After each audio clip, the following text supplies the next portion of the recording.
From shattering every loose sector of a nation to reinstallation of new and sound ones, President Ibrahim Traore's regime has involved chaos of attempts to weaken or undermine his work, which many view as negativity, bringing back chaos, conflict, or the breakdown of authority, and a number of factors, including economic crises, social unrest, foreign intervention, and the rise of extremist groups. This recent failed attempt to remove him from power has declared the willingness of Burkinabés to move alongside a man whose vision carries colorful burning candles. The Burkinabe people remain resolute and united behind President Ibrahim Traore, whose leadership continues to command overwhelming support in our fight against insecurity and external manipulation. Minister of Security Mahamadou Sana said, while addressing the nation about this coup attempt just ago. This comes after just of recent, on the 16th April 2025, there was plans to overthrow Captain Ibrahim Traore, the Mouvement Patriotique pour la Sauvegarde et la Restauration, MPSR, transitional government that has and continuously opening all closed doors for Burkina Faso's progress. But who and why they want the Lion of Burkina Faso down?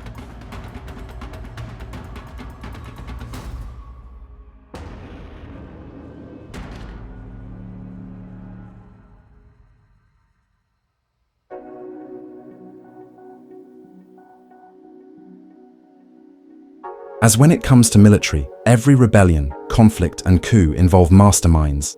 This recent foiled coup in Burkina Faso involves masterminds who are continuously shocking well-wishers for President Ibrahim Traore and Burkina Faso at large. These stateless mercenaries, who are believed to be concerned about the fate of their imperialist allies and the unclear well-being of their fellow citizens, are declared as embarking on disastrous projects against the nation to please the West and its lackeys in Côte d'Ivoire, including Joanny Compaoré, Damiba, and Djibril Bassolé. These names aren't new when it comes to the military and leadership in Burkina Faso. The name Damiba is special in this group. Going by the full name, Henry Paul Sandaogo Damiba, this former overthrown lieutenant colonel by President Ibrahim Traore himself is taking things to another level. Damiba is trying all he can to regain power that he tasted with just a tip of the tongue. As being accused to align with leaders in Côte d'Ivoire plus the West, Damiba's plans of overthrowing President Ibrahim Traore seem to be going not to work no matter what. Also, Joanny Compaoré, former commander dismissed from the National Army and also dismissed from his position as director of Sonobi, and his mercenary acolytes are declared to collaborate hand in hand with the terrorists who are in dire need of regaining territories in Burkina Faso. After recently trying to remove President Ibrahim Traore from power, Damiba and his colleagues wanted another rap, but things didn't go well again. There have been several attempts, assassination plots, and even mutinies within the army. Therefore, the backers and stakeholders supporting it have used all means to get rid of him, but never succeeding. But President Ibrahim Traore's success against coup attempts comes along with willing people to work alongside him.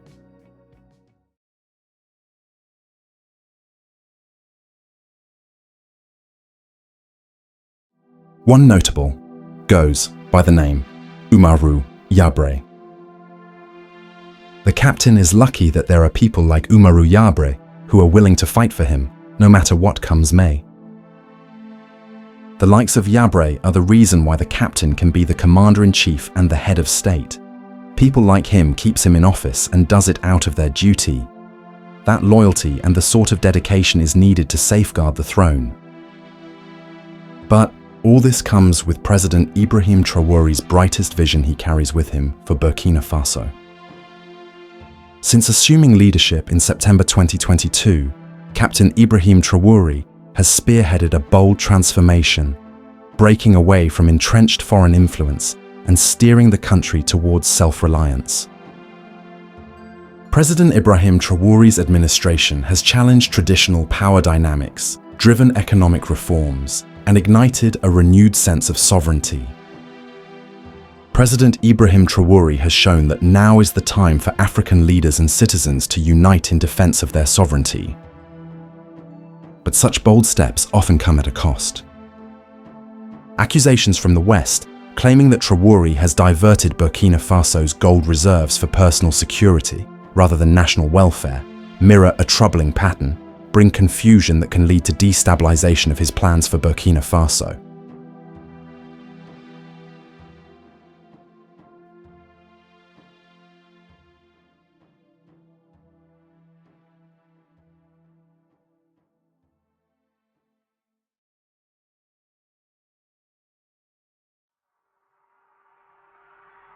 For the people of Burkina Faso, vigilance is paramount. Their country has embarked on a courageous path, defying external control and striving towards genuine independence. Building trust within the army requires consistent demonstration of character, competence, and commitment. Leaders must be reliable, honest, and act in good faith, while also being open to feedback and showing compassion.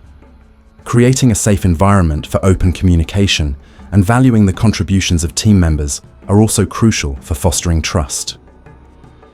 Possessing all those qualities is the reason why the captain has managed to win a number of coup attempts ever since rising into power.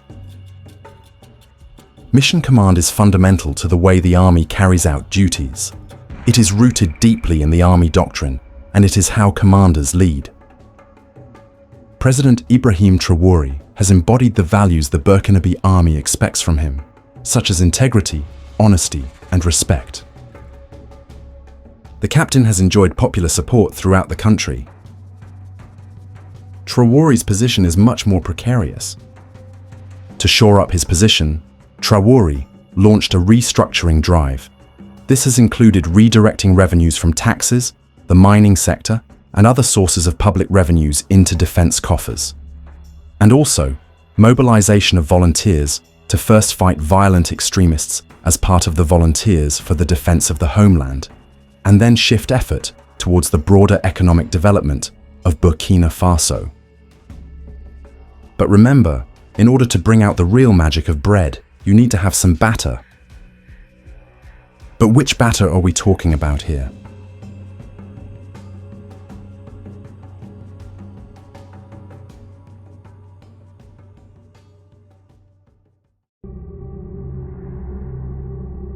Since the French withdrawal, Russian mercenaries have been seen providing protection for Traore, reportedly also supporting operations near the border with Mali in the fight against insurgency.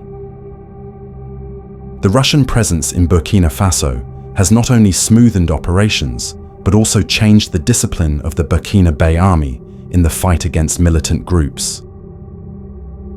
President Traore's stance is not just a political maneuver. It is a rallying cry for the continent to take control of its own destiny. As the world watches, many are hopeful that Traore's actions will inspire other African leaders to follow suit. His emphasis on self-reliance and rejecting foreign debt could pave the way for a more independent and sustainable future for Africa.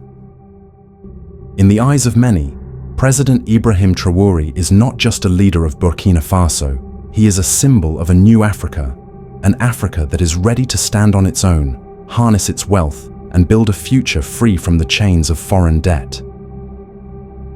When President Ibrahim Traore delivered his inaugural address, he declared that Burkina Faso was in a state of emergency. He cited urgent crises in security, defense, healthcare, infrastructure, and social action. He pledged to restore order, fight terrorism, a thing which he has not only delivered in words, but also action.